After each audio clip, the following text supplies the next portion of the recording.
to Ecstatic Stanzas, an educational series on creativity, community, and writing careers. I'm Evelyn Berry, your girlfriend's favorite poet, and today we'll be discussing the dreaded blank page. Or rather, how do we begin from the beginning? Writing is unique in that it doesn't require a lot of tools. If you've got a pen and paper, you can write. If you have access to a computer, maybe at your public library, you can write. If you have a voice recording app on your phone or a notes app, you can write. You don't necessarily need an expensive laptop or one of those portable electric typewriters that cost $400 for some reason. But what you do need is the determination to write something down. And not just to think about writing, but to write. The beginning of a story or a poem or an essay, it's both scary and it's exhilarating, right? And I think a really common question is, how do we start? And why, when we tell ourselves that we are writers, that we love writing, is it so hard to actually start, whether that's starting a project or just starting to write for the day? Listen, I'm no stranger to procrastination, right?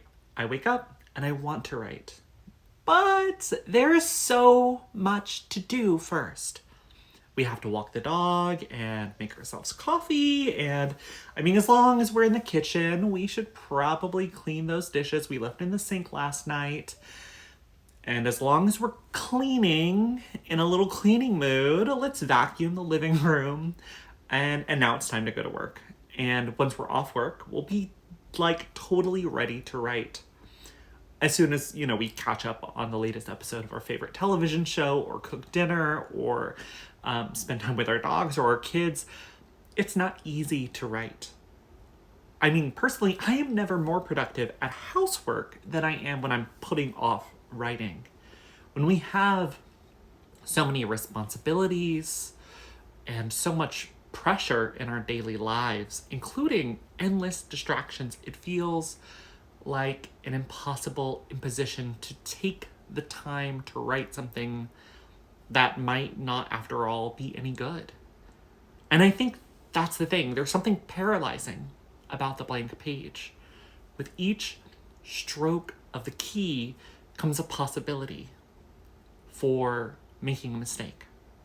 Sure, I could write a story, but what if the story is bad? I could write a poem, but what if the poem sucks? I could write a sentence, but what if it's wrong? After all, when we begin something new, right, we have these grandiose visions of the finished product in our head. How can our work today, sitting at the desk, add up to something worthy of being actually read or enjoyed? So we convince ourselves, why bother? Why begin something that we have no hope of completing or completing well? Why bother writing if it will only bring shame and ridicule? And anyways, who am I that I think I have anything worth writing, anything worth saying that anyone would care to hear? Does this sound familiar to you? It is a cliche, I know, but it is often fear that keeps us from the page. That's what keeps me from the page. Something writers and artists don't always talk about is that it takes courage to begin in the first place, to make that first mark on a blank page, and to resist immediately erasing it or pressing the backspace key. To resist this fear, to overcome this anxiety, then, is the key to actually writing something. We must commit ourselves to writing something, even if it's bad. Even if it's so embarrassing we cringe at its existence. Only by writing and building a writing practice can we hope to get better, to hone our craft, to learn about the subtleties of sentences and the structures of stories. This is practice. To be a writer means to show up and to write. That's all it takes. Just to write. That's all it takes. The momentous work of overcoming one's own fear of failure in order to write something down and attempt to communicate something to whoever might read it, whoever might listen. To begin, we must begin. As soon as the first paragraph, the first sentence, or even the first word is down on the page, it's no longer a blank page.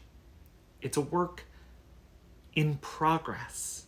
And we can work with that, right? We must risk not living up to our own expectations. Remember, you are a real writer. So go write.